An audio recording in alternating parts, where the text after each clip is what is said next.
ఇది సమయం, ఓ మీరు మన్నా సమయం, ఉదయకాలపు బంగారు వాగ్దాన సమయం.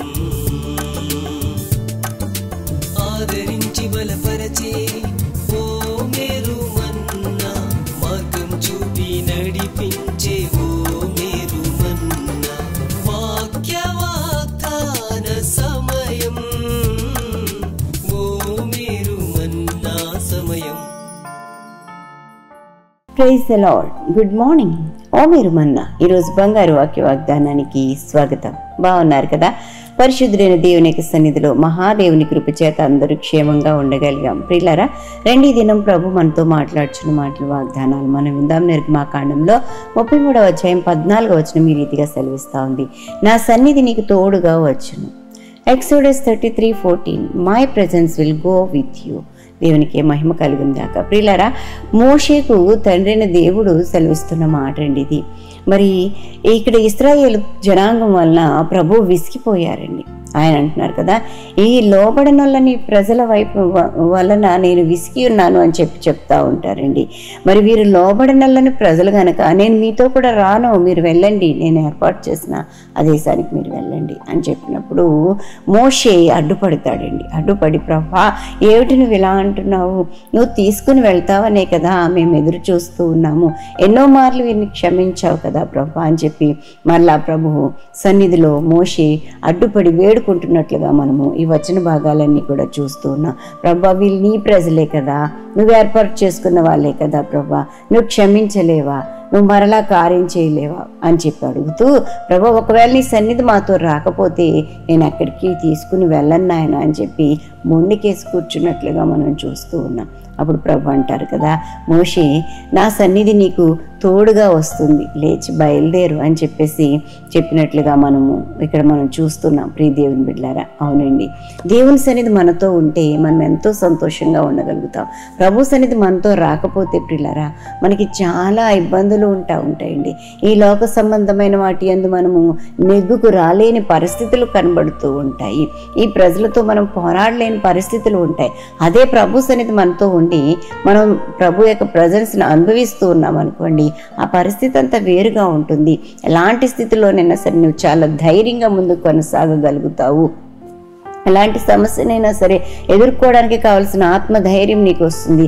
ప్రభు నీతో ఉన్నాడని, ఇమ్మానుయేలు దేవుడుగా నేను ఉంటానని వాగ్దానం చేసిన దేవుడు, నేను నీకు తోడుగా ఉంటానని వాగ్దానం చేసిన దేవుడు ఈ రోజున ఏ మాట అయితే మరి మోషేకు వాగ్దానం చేస్తున్నాడో నీతోనూ కూడా నాతోనూ అదే మాట్లాడుతున్నాడు.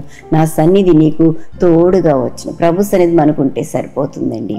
ఆయన మనల్ని నడిపిస్తారు, స్థిరపరుస్తారు, మనల్ని ధైర్యపరుస్తారు. అన్ని విషయాల్లో కూడా ఆయనే ముందుండి మనలను మరి అన్ని విషయాల్లో కార్యం చేస్తారని చెప్పి తెలియచేస్తా ఉన్నాను. ఆయన సన్నిధి మనతో ఉంటే ఏమవుతుందండి అనుకుంటున్నారా? ఆయన సన్నిధి మనతో ఉంటే గొప్ప సంతోషం కలుగుతుందండి. మనం ప్రసంగి గ్రంథం 8వ వచనంలో కూడా చూసినట్లయితే ఏమని వ్రాయబడి ఉంది? ఆయన సన్నిధికి భయపడేవారు క్రమముగా ఉంటారని చెప్పి వ్రాయబడి ఉంది. నిజమే కదా? దేవుని సన్నిధి మనలో ఉందనుకోండి, మనతో ఉందనుకోండి, క్రమశిక్షణతో ఉంటాం. అధికారులు ఎవరైనా మన ముందు నడుస్తున్నారనుకోండి, ఎంత క్రమశిక్షణతో ఉంటాం. అంతకంటే మరి ప్రభులకు ప్రభు, రాజులకు రాజైన యేసయ్యే ఆయన సన్నిధిని మనతో ఉంచితే ప్రియులారా మనము క్రమముగా ఉంటామండి, క్రమశిక్షణతో ఉంటామని చెప్పి వాక్యం సెలవిస్తూ ఉంది. సంపూర్ణమైన సంతోషం మనలో ఉంటుందని చెప్పి తెలియచేస్తూ ఉంది. కాబట్టి ఆయన సన్నిధిని మనం వేడుకుందాం. మోషే వలె, మోషే అండి, ప్రవ్వా నీ మార్గాలు నాకు తెలియచేయి, నీ సన్నిధి నాతో రాకపోతే నేను ఎక్కడికి వెళ్ళనని చెప్పేసి అన్నాడండి. మన యొక్క జీవితాల్లో కూడా అద్భుతాల కోసం మరి అరులు చాచటం కాదు, కానీ ఆయన మార్గాల వెంట వెళ్ళాలండి. ఆయన వేలోనే మనం నడవాలని చెప్పి తెలియచేస్తున్నాను. ఆయన సన్నిధిని అనుభవించడానికి ఇష్టపడాలని చెప్పి తెలియచేస్తూ ఉన్నాను. వీటినో ఆశ్రయించడం వల్ల ప్రయోజనం ఏమీ లేదు అని చెప్పి మనవి చేస్తున్నాను. ప్రియ దేవుని బిడ్డలారా, ఈ దినం ప్రభు నీతో వాగ్దానం చేస్తున్నాడు, నా సన్నిధి నీకు తోడుగా వచ్చును. ఆయన సన్నిధిని నీకు తోడుగా ఉంచాడు కాబట్టి దాన్ని అనుభవిస్తూ సంపూర్ణమైన సంతోషంతో ప్రియులారా ముందుకు కొనసాగండి. పరిశుద్ధాత్మ దేవుడు ఎల్లప్పుడూ మీకు తోడుగా ఉంటాడు. అలాంటి కృపను ఆయన మనందరికీ అనుగ్రహించి నడిపించును గాక. ఆమేన్. ప్రియ దేవుని బిడ్డలారా, ఈ దినం బర్త్డేస్, వెడ్డింగ్ యానివర్సరీస్ జరిపించుకుంటున్న వారికి శుభాలు తెలియజేస్తున్నాను. ఈ నూతన వస్త్రంలో నూతనమైన దీవెనలు ప్రభు మీకు ప్రసాదించును గాక. మీ కొరకు ఒక వాగ్దానం జ్ఞాపకం చేస్తాను.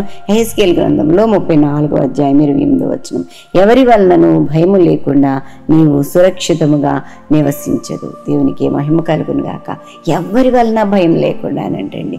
శత్రువు ఎన్నెన్న అపాయాలు పకాతాలు పెట్టినప్పటికీ, ఎంతగా నిన్ను కృంగదీసేయాలని చూసినప్పటికీ కూడా ఏ భయము నీకు లేకుండా, ఎవరి వలన నీకు భయం లేకుండా సురక్షితంగా ఉండి నడిపించబడతావు. దేవుడి వాగ్దానం ఇస్తున్నాడు. ఈ నూతన వస్త్రంలో స్వీకరించి ఆశీర్వదించబడండి. తెలుగు ఐక్య స్వార్థ సంఘం యొక్క 33వ వార్షికోత్సవం డిసెంబర్ 2వ తేదీన 2 గంటల నుంచి 6 గంటల వరకు మరి ఈవాంజలికల్ చర్చ్ మెయిన్ హాల్లో జరగబోతూ ఉంది. కాబట్టి మీరందరూ కూడా ఆ కూడికలో పాలు పొందుకుని ఆశీర్వదించబడాలని యూఏలో నన్ను తెలుగు వారందరినీ కూడా ప్రేమతో ఆహ్వానిస్తున్నాను. సెవెన్ మినిట్స్లో ఉన్న బిడ్డలను, సంఘాలను, దైవజనులను ఆహ్వానిస్తూ ఉన్నాము.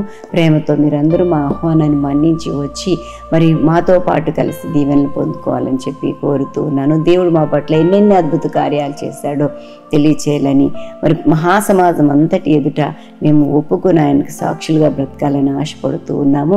ఈ కృతజ్ఞత పండుగలో మీరందరూ కూడా పాల్పొంది దీవెనలు పొందాలని తెలియచేస్తున్నాను. ప్రార్థన చేస్తున్నాను. నాతో ఏకీభవించండి. పరిశుద్ధుడా, నీకు వందనాలు చెల్లిస్తూ ఉన్నాను ప్రభా. నాయనా, నేను ఈ దినం మీరు మాతో మాట్లాడారు. నా సన్నిధి నీకు తోడుగా వచ్చునని ప్రభా. ఎంత మంచి దేవుడు ప్రభా. నీ సన్నిధి కాంతి మా పైన ఉదయింపచేసే దేవుడు నాయన. నువ్వు మాకు తోడుగా ఉండే దేవుడు. నీ సన్నిధిలో ఉన్న ఆనందాన్ని మేము అనుభవించడానికి కృప చూపించే దేవుడుగా మాకున్నందుకు నీకు స్తోత్రాలు ప్రభా. ప్రత్యేకించి ప్రతి ఒక్క బిడను నీ చేతులకు అప్పగిస్తున్నాను తండ్రి. నీకు స్తోత్రాలయ్యా. పరిశుద్ధాత్మ దేవుడా, నీకు వందనాలు చెల్లిస్తూ ఉన్నాను. గొప్ప కార్యములు నీవు మా పట్ల జరిగించి మహిమ పొందుకోమని వేడుకుంటున్నాను ప్రభా. నీవే మహోన్నతుడైన దేవుడవు తండ్రి నాయన. మహా గొప్ప కార్యములు మా పట్ల జరిగించే దేవుడవు తండ్రి నాయన. ఆయన నీ బిడలముగా ప్రభు నువ్వు ఇచ్చిన వాగ్దానాలన్నీ స్వతంత్రించుకుని ముందుకు సాగడానికి సహాయం చేయండి. దీని దీవెనలన్నీ కూడా అనుగ్రహించండి. ప్రయాణాల్లో, పనుల్లో, ఉద్యోగ ధర్మాలు నిర్వర్తించట్లో మీ సన్నిధి తోడుగా ఉంచండి. ఇంకా ఎవరైనా ఈ దినాన్ని బట్టి చీకులో, చింతలో, వ్యాధిలో, కష్టాలు, ఇరుకులు, ఇబ్బందులు ఉంటాయి, అసహనంలో ఉంటే విడిపించి రక్షించమని వేడుకుంటున్నాను. అద్భుత కార్యాలు చేసి, మహత్కార్యాలు చేసి మహిమ పొందుకోమని వేడుకుంటున్నాను. నీవే దేవుడుగా ఉండండి, నీవే తోడుగా ఉండండి ప్రభా. నాయనా, నీకు స్తోత్రాలు చెల్లిస్తున్నాను ప్రభా. నువ్వు బలపరిచే దేవుడు నాయన, నువ్వు ఘనపరిచే దేవుడు ప్రభా. నాయన తండ్రి, నీకు స్తోత్రాలు చెల్లిస్తున్నాను. ప్రత్యేకించి దీని దీవెనలన్నీ మాకు అనుగ్రహించండి నాయన. నాయన తండ్రి, బాధల్లో, కష్టాలు, ఇరుకులు, ఇబ్బందులు, వ్యాధుల్లో, శ్రమల్లో ఉన్న వారికి విడుదల చేస్తున్న ఆమెలో కలుగునుగా ప్రభా. నీకు స్తోత్రాలు నాయన. మెట్టుకు మీరే పోషకుడుగా, సంరక్షకుడుగా, ఆలోచనకర్తగా ఉండండి నాయన. ఆయుష్ను, ఆరోగ్యంను, గౌరవ ప్రభావాలతో అనుగ్రహించి మహిమ పొందుకోమని నీ కృపగల హస్తాలకు మమ్మల్ని మేము సమర్పించుకుంటూ యేసు నామం అడిగి వేడుకుంటూ ప్రార్థిస్తున్నాం తండ్రి. ఆమేన్. మన తండ్రిని దేవుని ప్రేమ, కుమారుడైన యేసుక్రీస్తు కృప, పరిశుద్ధాత్మ దేవదేవుని విన్న సహవాసం వీళ్ళెల్లరికూ సదా తోడై ఉండునుగాక. ఆమేన్. ఆమేన్. Have a great day. God bless you all.